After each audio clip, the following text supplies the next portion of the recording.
Hey, everybody, welcome back to the Ultimate Tribute Band podcast. My name is Roger, and joining me this week from the Southern California tribute to INXS, one of my all-time favorite bands. The tribute is called Mystified, and this is Rocky Ramirez. He's the founder of the band. He's the drummer. He's the band manager. He wears all the hats in this band.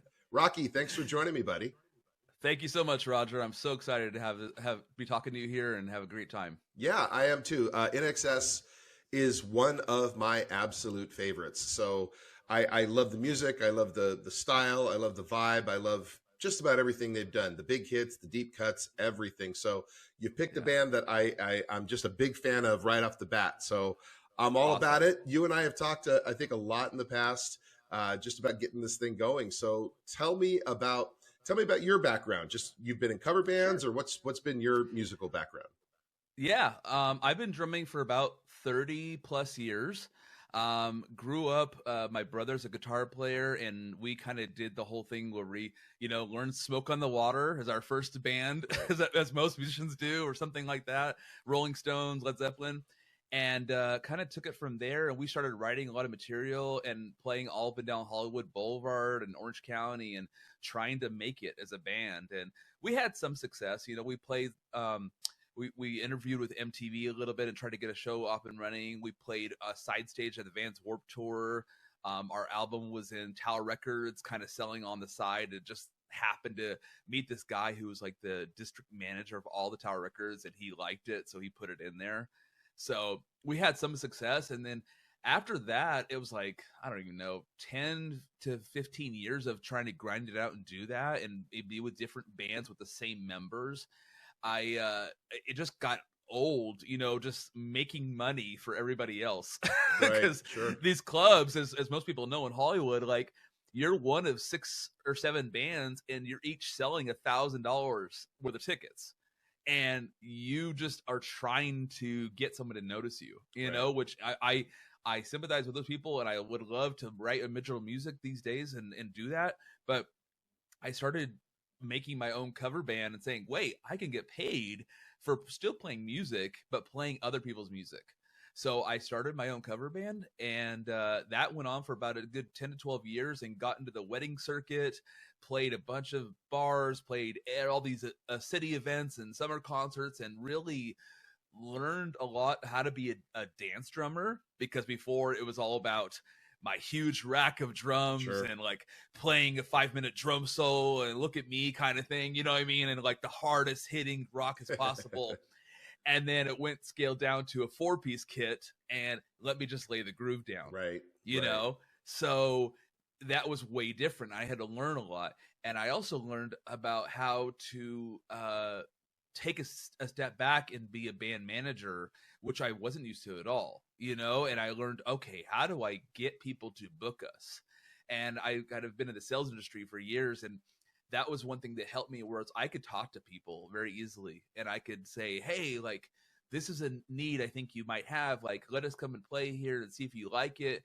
And we just kind of got in that way.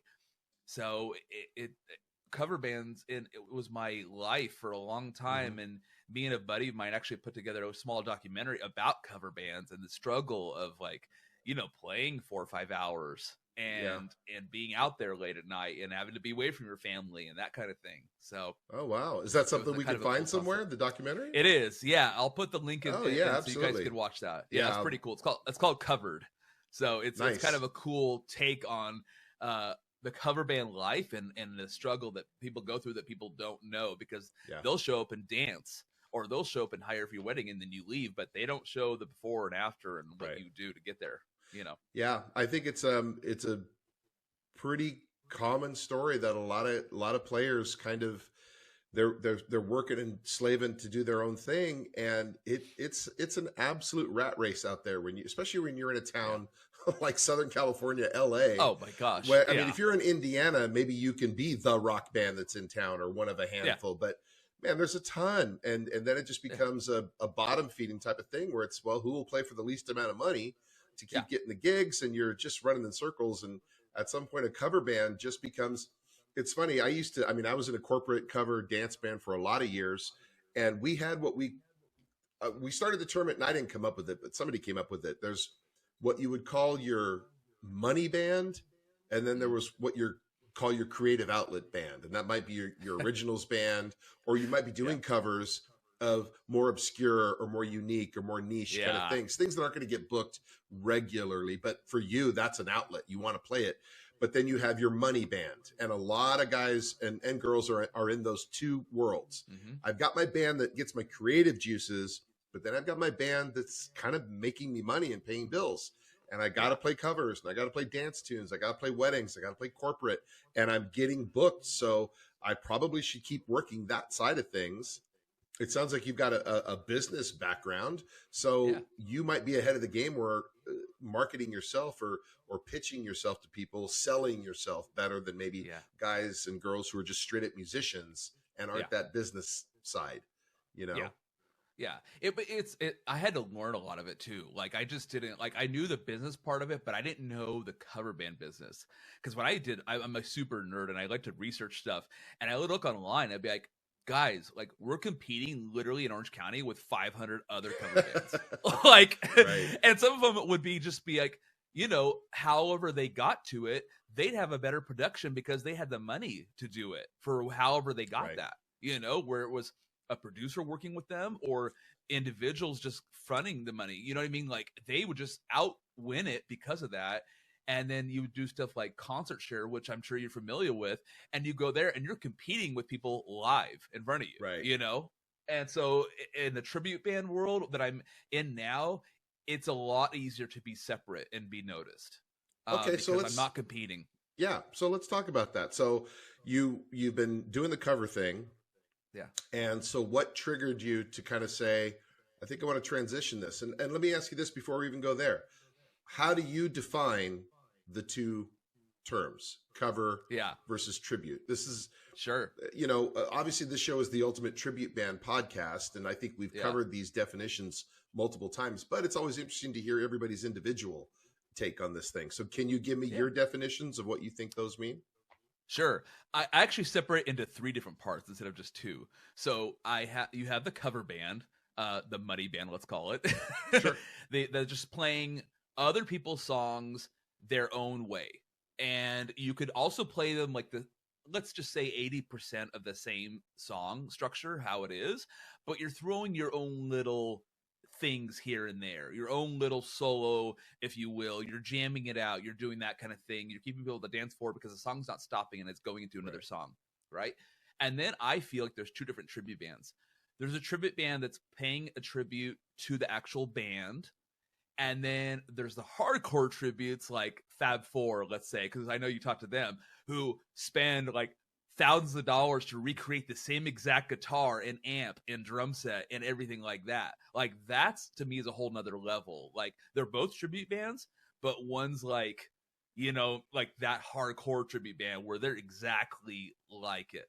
You know, they're using the same gear and everything. So where do you want to put yourself in that? I mean, yeah, you're right. There's the one level, and then there's that elite. It's theater as much as it can possibly be. It's a lot of detail, attention to detail, and like in my band, we try to get there, but we're only going to get so close on so many of those levels. So what is it that made you want to say, okay, I want to get in that world? And what's your goal, and what made you pick the band you decided to pick? So let's pick any of those things and talk about it. Yeah. I didn't pick it at all, honestly. Okay. Like I'm not a super INXS nerd, like at all. Like I didn't grow up like loving the band. I honestly, when I started playing them in cover bands, I probably knew 2 or 3 songs, at the most. Need You Tonight. Need You Tonight. Don't Change, and maybe New Sensation. Devil Inside. Devil New Inside. Sensation. There you go. Okay. Yeah. And played those in my various bands, or people introduced me to them. Like I remember specifically playing an outdoor gig with a buddy of mine. It was just me and him and guitar and singing. And he goes, just give me kind of a 16-note groove beat or whatever. And before I knew it, I was playing Need You Tonight. But I had no idea what that song was. Like I probably had heard it, but I was like, oh, we're playing this. And it's funny to go back now and think about it and think how many times I've played it now. Sure. Yeah. How many more times I'll play it, you know? So we fell into it. That's a funny story. We fell into it by accident. So I had moved with my fiance, and we were living here in South Orange County. And I was looking on Craigslist, and I was like, "Oh, let me just see what music things are out there."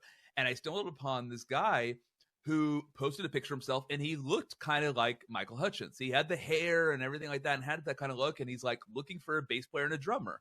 Well, that's exactly what we are. So Marcella is the bass player of the band, and I'm the drummer. And so I was like, "Hey, this is kind of fun," because she was an INXS fan before me. And she's like, "Oh, well, reach out to him and see what it's all about." So we reached out to him. They had a guitar player, they had a keyboard player. So the keyboard player is our still current keyboard player that we have now. And the guitar player was a female guitar player, and she'd been in the industry, but it didn't work out. She's not in the group anymore. And we started jamming with them, and I was like, "Cool, this is fun music, you know, and let's keep doing it. Let's keep doing it." And it kind of worked out. And NXS has a lot of intricate rhythm parts and music parts in general, because I don't like to listen to only the drums. I like to listen to the overall music in general. So I know everything what's going on. I know where this certain vocal part is going higher or lower or certain pitch. I like to listen to the whole thing in general. And after a while, it just didn't work out. Like, it didn't work out with the singer. Like, he had the look, but he didn't have the sound. Okay. To really get into it, you know what I mean? To really be successful, I feel. And he knew it too. And we kind of just parted ways. And then it grew into, do you want me to get into the story of how the band formed to where it is today? I want you to talk about whatever you want to talk about. So yeah, okay. I mean, give me kind of the whole evolution of the whole thing. Yeah. So it went from Craigslist to, honestly, meeting our neighbor and going over his house and like inviting him for drinks or whatever. And he's like, "Yeah, I do karaoke." And then we listened to him like, "Oh, this is fun." You know, he had his little small karaoke set up in the background. We're just having a drink, and it's like a hot day in July, 4th of July. And it was awesome, you know, sitting there. And all of a sudden he's singing Oingo Boingo. And I was like, "Oh, that sounds pretty good." You know, cause I could tell what it's supposed to sound like. And then we're like, "Hey, do you sing any INXS?" Because at that time we were looking for a singer. Okay. We had just removed ourselves from the other singer. We were getting going. We still had different members in the group. And then he starts singing. We're like, "Wow, that sounds really good." And, you know, we're like, "Hey, we have this music room that I'm sitting in right now. Do you want to come over and jam a couple of songs just for fun?" And he's like, "I don't really know you guys." Like, kind of funny. Like, "I don't know you guys." Like, music room? Like, what do you mean? You know? Right. Yeah. So once it came in and found out that we actually had a music room, then we jammed out some songs, and there you go. We moved forward. We got some different members in the group that were really into it and really good, and we've just been jamming ever since. Nice. So so the project was essentially already an established project. It became finding those last few pieces. So yes. had you started gigging? Did you already have a couple of gigs, or no? Now you got to start. No, we had gigs. Nothing. No. Okay. And actually it was supposed to be called Devil Inside when it first started, but then we changed it to Mystified because we thought that would be, it's kind of funny, but we thought that'd be more sellable as possible. Like if you go to a Midwest church kind of country where Devil Inside may not bode so well. Right. Good call. Probably so I was trying to be marketing as much as possible, you know? Did you do research? Like you said, you kind of approach things a little bit from a business standpoint.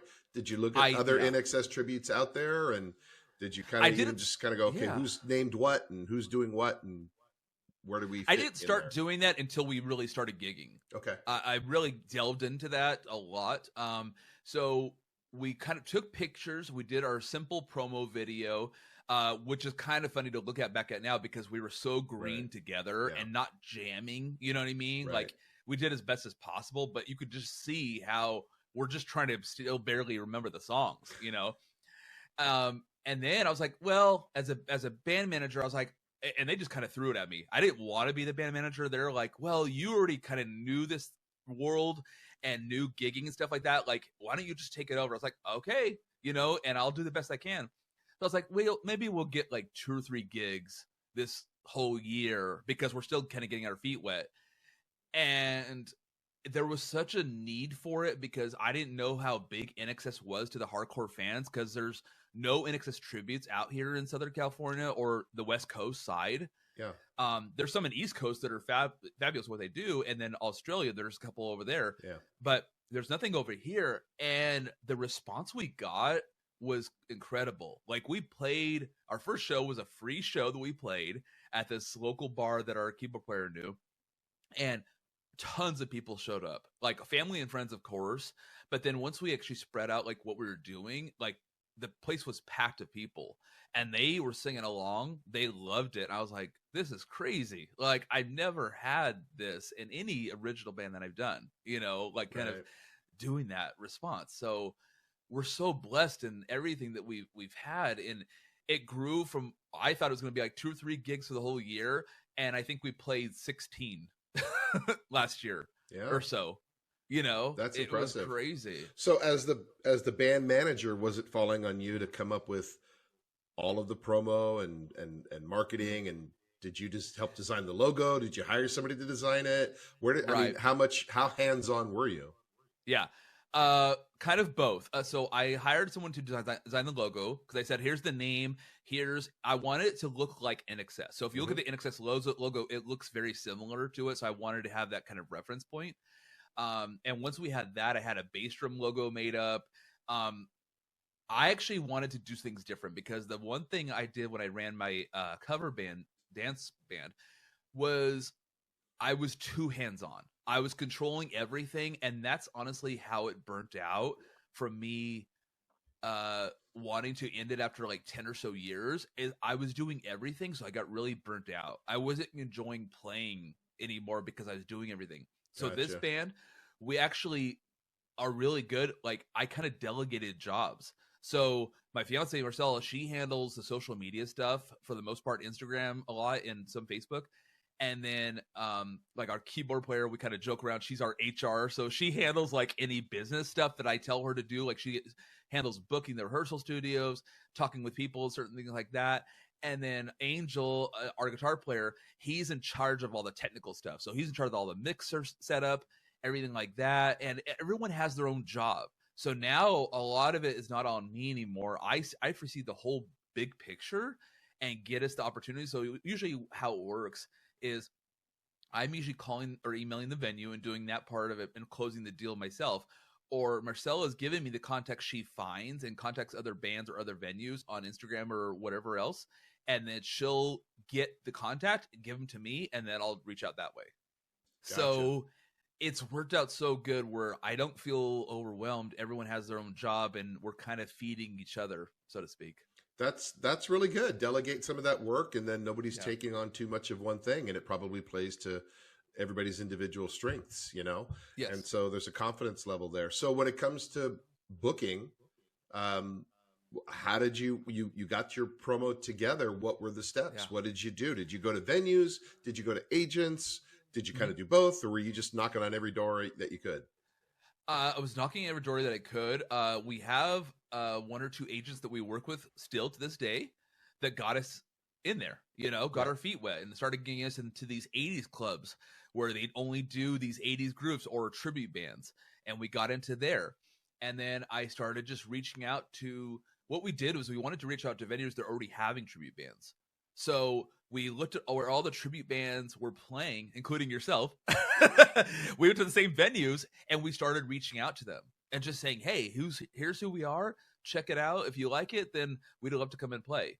And just keeping it very simple. And honestly, it was a lot easier for me to get gigs with the tribute because it's so specific in saying we're an INXS tribute.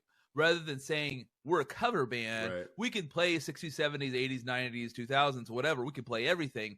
For me, it was always harder to sell a cover band because I'd be like, well, why would they hire us versus hiring this other cover band? Right. Because this other cover band will play for $200 less. Yeah. So they'll want that band.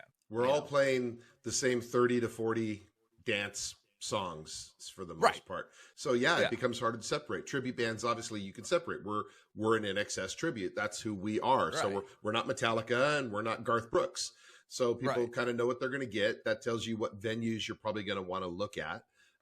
Did you find it challenging being a newer band without a resume or track record or history? Were the venues at least open to hearing you guys? Did you find any challenges? Did you find any ways around those kind of things? There were challenges for sure. It didn't come all right away. You have to sell the product first is how I see it.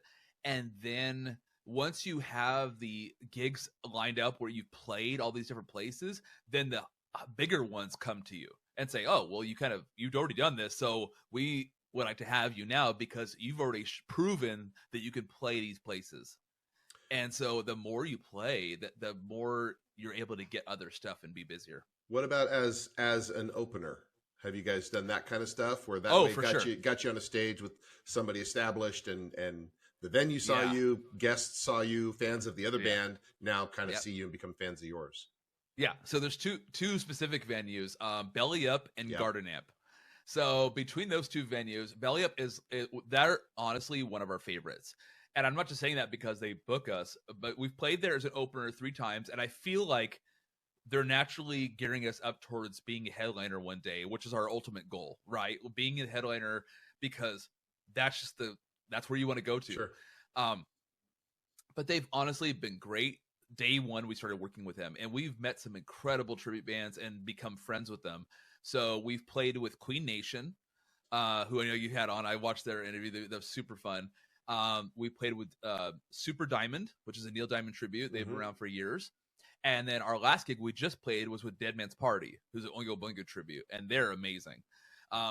That was actually the most fun gig we've ever had, was this last one specifically. They're all fun. All the guys were super amazing, super fun. They come to us and they were like, we were chatting because we're all musicians. We're all trying to just do this the best that we can. But the last one was specifically really cool because they have a whole, I don't know if you've seen Dead Man's Party, they have a whole horn section. Oh, yeah. They have like 12 people in their band on stage. So they have the whole thing they do, and they do it well. One of the guys, Bruce, awesome, by the way, is amazing saxophone player. He came up to us right when we were walking in the door with our gear and was like, hey, like, I like to check out all the bands, and like, I love that you guys are doing INXS. That's awesome. I love the band. I saw that you guys use tracks, whatever, because we didn't have a sax player yet. If you want, I'll come and jam with you guys during one of the songs. I was like, yes, please. Sure. So Bruce came up during Never Tear Us Apart, which is iconic saxophone solo, and surprised the band because the whole crowd's there for, I would say 75% is there to see Dead Man's Party. And we had fans there too, but like not as much as they did. And he comes out during that song and everyone knows who he is. And he starts busting out the solo during that song. And that was so cool because that took us to another level. Because now the other tribute is playing with us. That's never happened before. And they were such amazing guys. Like, they said hi to us. Like, we were taking pictures with them. Like, it was such a cool night, you know? So I think that's an important thing to keep in mind for bands that are still getting themselves established, is be open to that opening. No, you're not going to get the headliner money, but you're going to be sharing the stage with somebody who's got a big following generally. Dead Man's Party is about as big as it gets. Super Diamond's pretty big. That's an interesting pairing, INXS and Neil Diamond. But it was very interesting. Yeah, the crowd really enjoyed us, what we did. Even Queen was kind of classic rock versus 80s. You know, that was an interesting pairing too. But Dead Man's Party and INXS, that was probably the best pairing we've ever had. Yeah, that's a good combo. That's era wise, they're the same era very much. Yeah. Fan base wise, if you like one, you probably like the other. Queen would probably work that way too. And the Belly Up there in San Diego, for those of you that don't know, it's in San Diego, California. Kind of a bit of an iconic landmark place down there in San Diego. A lot of years, a lot of great shows, national artists, tributes and stuff. So be open to the opening gig, which, yes, it's going to be less money, but it's going to be, everybody likes to make the joke about playing for exposure, and nobody wants to play for exposure. But on situations like that, you should probably say yes to something like that, because it's a great way to get established. It is the exposure that you're truly looking for. And you're not carrying the burden of the night, because there's the headliner carrying the burden of the night. So get in, borrow those fans, make some new fans from their fan base, and take advantage of those situations. So it's great that the Belly Up always likes to have those opener situations going too. And then we got lucky. We got lucky with Belly Up too, real quick, is because they won't always accept opener tributes. Right. Like, you kind of have to have a following, and we didn't have to bring a huge following there. We got very lucky because they're amazing people, because they just happened to need an opener slot for Queen Nation. So once we got in there and showed them how easy our setup was, because we all use in-ears and we were very cool with the sound guys, they just been having us back because they're like, oh yeah, Mystified, they're super easy. Like they're friends of ours now almost. You know what I mean? Like we know the sound guys on the first name basis, and we're like working with them. It's a fun gig for us. Yeah, that's great. And then the Orange County one, you say which location was that? So the other one was Garden Amp and Garden Grove. Yeah. So we're playing there again, in actually March 15th, I think. And that one we played with the first time. We played with Dog and Butterfly was the headliner. Their Heart Tribute. Yeah. Yep. And we also played with a Tears for Fears band, who's kind of friends with ours. And then we also played with Journey Tribute, was the first Journey Tribute, and they're super good friends with ours. We're actually playing a show together coming up. So it's fun to be friends with the band, and get along.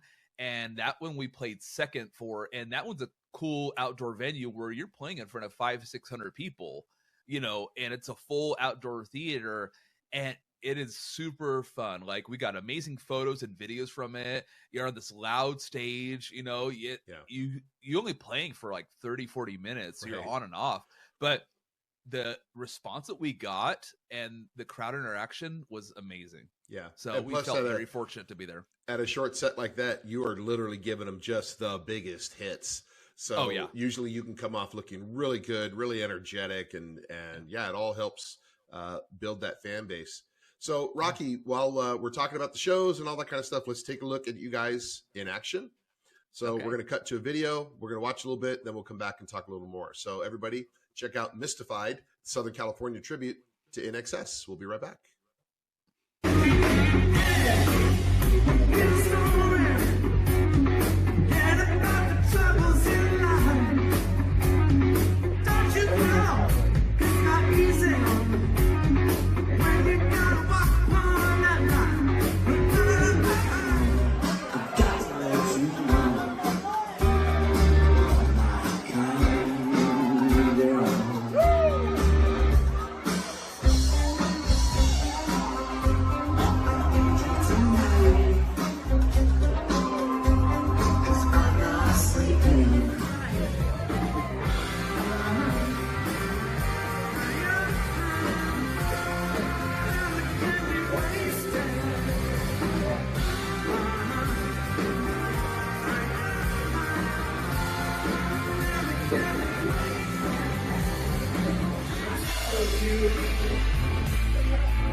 that's Mystified, Southern California's tribute to INXS. That was actually shot, I think, at the Belly Up, right, Rocky? Is that where that one was? Yep, there's a lot of clips in there from Belly Up, and you could see Nice.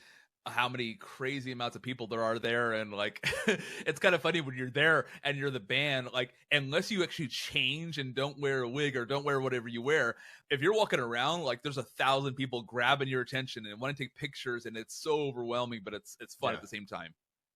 So you had mentioned earlier that you weren't the biggest INXS fan. No. And I made no bones about it. I mean, when I was a kid, Huey Lewis was a big in high school. When I was in high school, I owned his albums, but I wasn't the biggest fan. So I had to do a lot of deep diving into a lot of those songs. So did you you must have had to find yourself doing the same thing. Yeah. And so how did it work, pulling the songs apart, putting them back together, dissecting, learning? Talk to me about just the work of learning the songs or learning INXS, getting to know them. So I go based off of facts. So there's an awesome website, and I can't think about what it is right now. Like, I'll let you know after. But it's like, I think it's like set list something or other, and you can go on there and you can see every single set list that every major artist has put out that someone got a copy of and put it. Oh, this 1987 set list is what is what is INXS played. This show.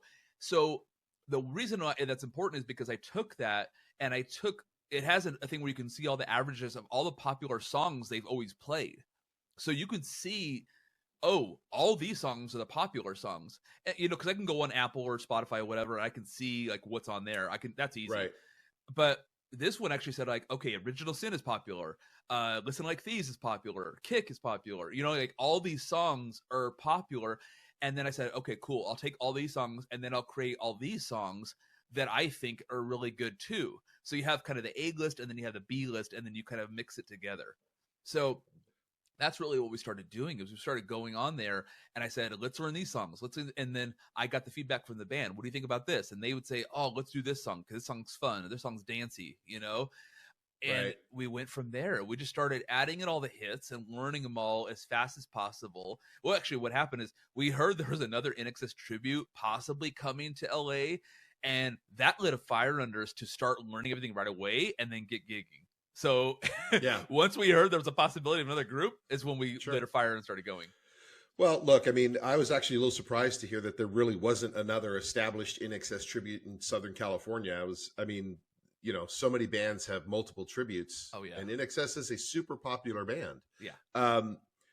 So when you were creating the sets and you're kind of going, okay, well, look, we know we're going to put the greatest hits album in our show. Yeah. You're probably creating what, about a typical show for you? I know you're still building all this. This is still a fairly new tribute, everybody. Keep that in mind. So your goal is what, a 90-minute kind of concert? Yeah. Do you like breaks? Do you like it to go straight through? How do you like to put your show together? So I actually just started putting a new show together just recently after the first year, because we're actually coming up March. I forget what date is, but in the middle of March will be a year that we've actually been together as a band. So we're actually still less than a year of doing this. This is new. It's a new it's very new. Yeah, we're not 10 years in, and not the veterans like you guys are, but we're loving all the good times and the shows that we're playing. We're just having a blast with it, honestly. But when we put it together, we just kind of said, okay, let's just put it through. And I said, okay, let me see kind of the highs and lows of a natural 1 hour concert or 90-minute show. So at the most we were doing was 90 minutes, 2 45-minute sets. We'd take a break in between. A lot of these 80s clubs that we play at, you're only playing an hour. So I was like, okay, just straight through.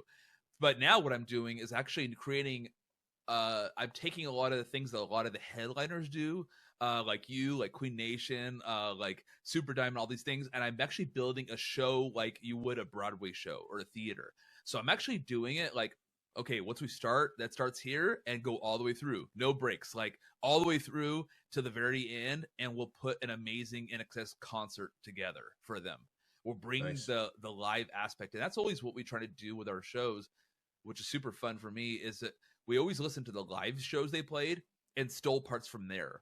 Absolutely. Yeah. That's the fun part. Like one of our songs is What You Need, obviously, is a big song. And we have a track to there. The only reason we have a track is because the intro of it is the same drum loop they used at the Wembley show that INXS played at. So it's the same exact one they used, and I was able to cut it and put it into our show, and Nice. it works, and it's super fun, But Yeah, I think those are details. Those are, a casual fan enjoys it, but the real fan, the true INXS fan goes, man, that's the actual sound. That they're yeah, actually nailing that thing. yeah, And I think when you're putting a show together with an eye towards it being a show and not just a concert, because what you're trying to do is give the audience the full spectrum of what it would be like to experience INXS. yeah. A lot of people haven't seen them live, or people that have can no longer see them live. I know they tried some extra singers after Michael Hutchins died, but it just didn't quite happen. He was so much a big part of that. He kind of is INXS in so many ways. Yeah. But the whole band, I mean, honestly, the whole band is incredibly talented. I love the whole band. There's a great documentary on INXS. I think it was on Amazon, or it's like 4 hours long. Wow. And it's a movie documentary. It's acted, but it's basically their life story. Oh, that's cool. If anybody can find it, I don't remember what it's called, but just look for INXS biography movie, whatever you want to look for. But It was very well acted and well done. So I think the whole show aspect is a really great idea. You were talking about putting 90 minutes together. Their greatest hits, I think you're going to hit pretty much every song. But even in a 90-minute show, most every band's going to songs that aren't quite the big radio hit. Yeah. So you got to start pulling some deeper cuts. So when you went to the albums, when you tried to pull some alternate songs to round out the show, what made you pick some versus others? Was it just, man, this is a cool tune and nobody knows this song or whatever? Or is it just you guys enjoyed it as a band, or you thought the audience might enjoy it, or it's a more danceable song, or it's a harder rock song, or what kind of made you pick some of those secondary or B cuts? Sure. So some research was involved, but we actually went to our hardcore fans. There's a specific fan of ours. I'm going to call her out. Her name's Karen. She's a good friend of ours. And she is actually a Michael Hutchins / INXS fanatic. And I'm not even putting that lightly. She knows it. She actually has a room in her house dedicated to INXS. And every single record, every single picture you can think of is just a room. It's overwhelming when you first see it, but it's cool at the same time. Wow. She actually went to go see Michael's grave. She went to go see this spot where they filmed this certain video. She's just a super fan, and so she's at most of our shows. And so we picked her brain. We said, okay, here's the set we have so far. What else do we need to add? What's important? And we got her feedback. She said, add these songs. So we went to the fans and said, what do you want to hear? Because that's all that we're playing for. That's all that matters, Right. So if I'm hitting what she says, and I did that along with research, I said, okay, how popular are these songs? Okay, they're kind of average, midway popular. Let's throw them in. And that's how we did it. Nice. That's great. That's a great resource because, she's going to be the one who says, look, this wasn't a hit, but in concert, this was big for them kind of thing. Yeah. Or this is a fan song, and if they didn't do it, fans were bummed, but it was never really on the radio kind of thing. So those are, again, little inside pieces of info that help you round out the show. Yeah. So now that you're kind of up and running, you've got a year in, you're hitting a year anniversary. Do you have kind of a goal? Do you have target? Is it number of shows? Is it playing more states? Or I assume you've been mostly in Southern California. Have done shows outside yet? Most in California, nothing outside yet. We're actually gearing it towards working a new promo video, another promo video. Having a sax player, we have a few guys in. They're gonna try out and stuff. We're gonna go there, do that, and they're all amazing. So we're gonna bring somebody in. Once we have that, we're gonna shoot a new promo, and we're gonna start doing out of state stuff. We're gonna really go guns ho and look at all the venues that all these people are playing at. And that's one thing I want to comment on real quick is, Roger, you've been amazing. Let me just say that, because tracks. Wait, hold on. Wait, let's just take a moment. Hang on. We're gonna bask in that for a minute. No, go ahead, man. I'm ready. Yeah, right.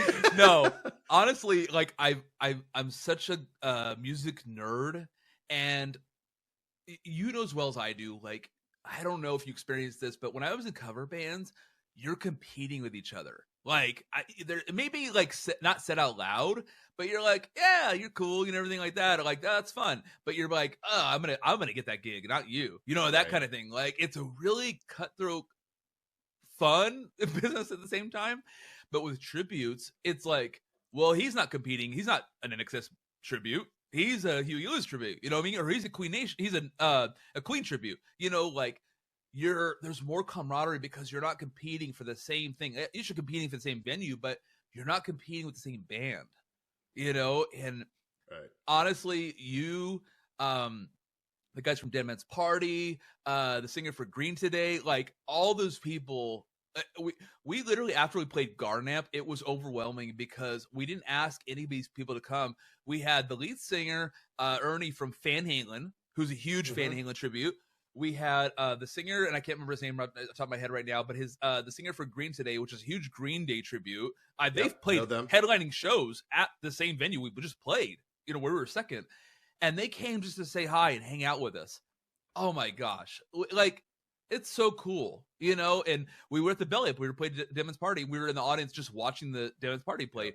We met the bass player for Van Halen. And he was so cool. He was like the coolest guy in the world. And we're like, wait, like, I shouldn't be able to talk to you because you're out there doing it and you've been on Access TV and all this stuff. You know what I mean? Like, yeah, it's so cool to have these friends now, you know? I think you, it's funny. I mean, I've done a lot of these shows now, and you're the first one I think that really touched on that. I never really realized it, but you're right. When you're doing the cover thing, because so many bands are playing so much of the same, literally the same songs, when you see a band get a nice corporate gig or a nice wedding or whatever, whether you like playing weddings or not, they're good money. Yeah. And if your goal is to make some money in a band, that's a good gig. Yeah. So you're kind of going, that could have been us. Yeah. You know, maybe we even tried to get that gig. Maybe somebody was looking at us and that band and they booked that band over us. But when you go to a venue that you could play at, but you're watching Queen or you're watching Van Halen or you're watching, you know, Dead Man's Party, you can enjoy that on a different level because it's like, yeah, we could still also do this place. Yeah. They just didn't book us for this show, but that's because we're not Oingo Boingo. We're not Queen. We're not, you know, we're INXS. So when it's our turn, we'll get to play this show. Yeah. And it becomes more of a club. It's more of a camaraderie. The one analogy I do use is it's kind of like Comic-Con. Everybody's really into their character, you know, and nobody more than Kiss, you know, and, but you kind of get in this club in a way. It's a bit of a members club where it's kind of like, we impersonate INXS. They impersonate Oingo Boingo. They impersonate Queen. I impersonate Huey Lewis. And we can all play these same venues. We can enjoy each other. We can see their show. They can see our show. And there is kind of that cool, I never really kind of thought about it that way. So I appreciate you mentioning that. Yeah. It is. It's kind of cool. It's a club. Did you we need a membership card. Right? Yeah, that would be amazing. There's probably already a Facebook group like that out there. Probably. Have you ever, I wanted to know this, have you ever run into that, like, personally? Because I know you wear the red suit and all this kind of stuff, and you try to dress the same way as Huey Lewis did or does. Have you ever, like, just one day, like, when you're sweltering in the Temecula heat or Fantasy Springs, you know, outdoor concert in the midsummer, have you ever just said, oh my God, like, I just wanted to wear, like, regular clothes and not wear the suit? Like, that's the only part that fascinates me is, like, you know, a lot of us kind of dress up because we want to look that rock star look, you know, we're on stage, but my God, there's sometimes where we're like, oh, it's so cold or it's so hot or whatever, you know. Well, at the risk of offending Fantasy Springs, only because you mentioned them by name, I don't wear the red suit at Fantasy Springs. Oh, okay. We can edit that out. Yeah. No. I'm just kidding. We're not editing that out. Heck no. I mean, they book us in August, and for Fantasy Springs is in Indio, which is Palm Springs, which is Palm Desert, which is the desert. Yeah. So it's 99 when we get there at 3 or 4 in the afternoon. And it cools down to about 92 when we start at 9 p.m. Yeah. And by the end of that show, it's maybe 90. It's never not 90 something. So also with the red suit, I put that on mid show.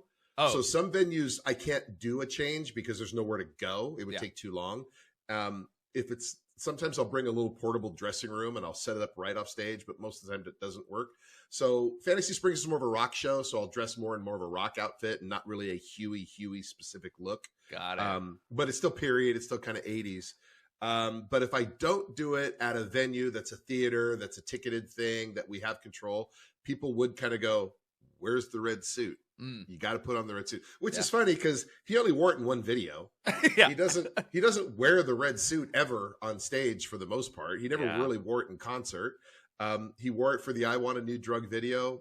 He doesn't have an iconic look, but that kind of is the one look that's his. Yeah. So I had to make sure and do it. But yeah, there's times where you're kind of like, man, I don't feel like changing clothes. I don't feel like doing any of that. But, we look at it as, like I mentioned, you're putting on a show for people that really want a chance to see INXS. Yeah. They want a chance to see Huey Lewis. You can't see the Beatles anymore. You can't see Queen anymore. You can see Queen, but you're not going to see Freddie Mercury. Yeah. And so people have never seen those artists, or maybe they saw them once. And so we really feel an obligation to recreate as much and as accurately as possible, because we want those real fans. We want those Karens, which I'm glad she's a Karen, because there's good Karens out there. She's a great Karen. She's a great Karen. So, and we've got some of those super fans too. And we want them to really feel good about what we're doing. Yeah. We don't want them to think you're cheesy, you're corny, you're not very good at it, you don't look or sound like, you don't really know the songs real well, you don't know the band real well. I mean, I've learned so much Huey information in my head now. I could probably write his biography at this point. Nice. So, and I've become a huge fan of his. I love his music. Yeah. And we've got to know them. So now it's a whole different level. Members of Huey Lewis and the News have seen us in concert. Wow. So we've now reached a point where it's like, well, now we kind of have to keep it at a certain level. Yeah. We have to. We can't drop below, because we don't want to let them down. Yeah. And so we love being part of that organization, and we love having a club and guys like you that are wanting to go to those levels. I think it helps the whole genre. It keeps it at a high level, and that's good for everybody. Yeah. I think that's why tributes are as popular as they are, like you said, versus a cover band. With a tribute, look, if you're Queen Nation and you've got an amazing guy doing Freddie Mercury, and all the guys in the band are phenomenal at what they do, the booker, the agent, the venue knows they're getting a quality show. Yeah. And so cover bands can be a little more roll of the dice. Yeah. Tributes can be a roll of the dice. But when you know a band has put work in, and you can see it by video, you can see it by how many gigs they're booking every year. You look at some bands and they're booking 100 shows a year. You go, well, these guys are obviously good. Yeah. They know what they're doing, and they're in demand. Yeah. So the goal is for all of us to be there if we can. Oh yeah. So your goal is to go full bore next year, or this year and next year, and so you got everybody on in the band is on board. They're ready to gig as much as you guys can gig. It looks like. I don't know, like if we if you talk to me and my fiance, the two members of the group, we would love to do music full time. Like that would be a goal, right? Like to be a Queen Nation style. You know what I mean? And that's another thing too, I'll be totally honest with, is when I was categorizing covers and tributes, is I think there's levels of bands for tributes too. Like there's, and I'm not knocking any band when I say this, but let's just say, I'm going to pull a band. Let's say Oasis, and then let's say INXS, and then let's say Queen, right? There's arena bands like Queen or Journey, you know what I mean? Or anything like that.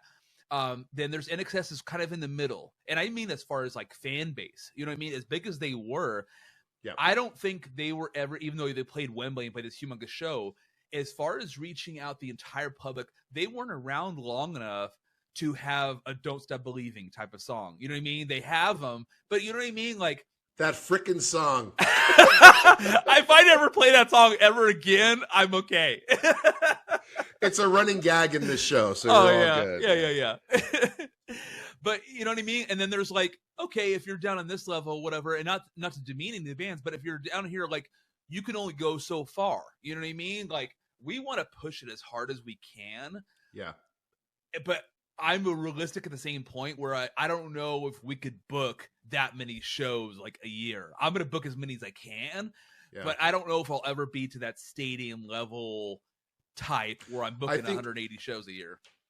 I think you're dead on, and I think you're very realistic. Look, we're in that same boat. We are literally in that same boat. I had on last season's shows, we had a Pat Benatar tribute, Mike and Debbie. Yeah. And they do a tribute to Pat Benatar.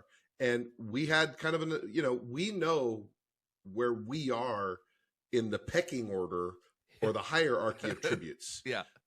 There's Beatles, there's Queen, there's Elton John, yeah. there's Rolling Stones, and they're all floating out up here in the ether. Yeah. And because those bands are eternal. Yeah.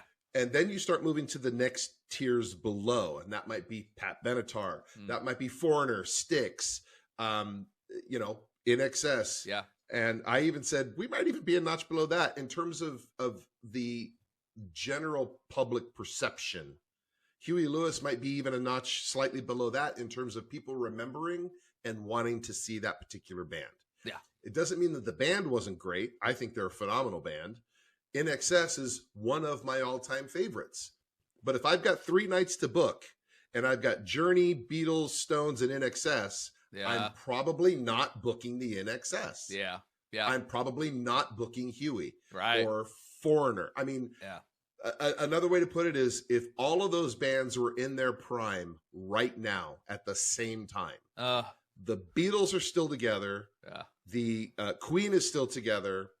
INXS is still together. Huey Lewis is still together.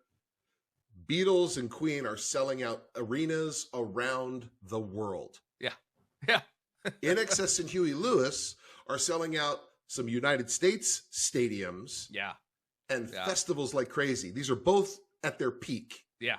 And Huey had a peak. He had 3 years where he was on top. INXS was right there for a stretch of years that INXS was huge.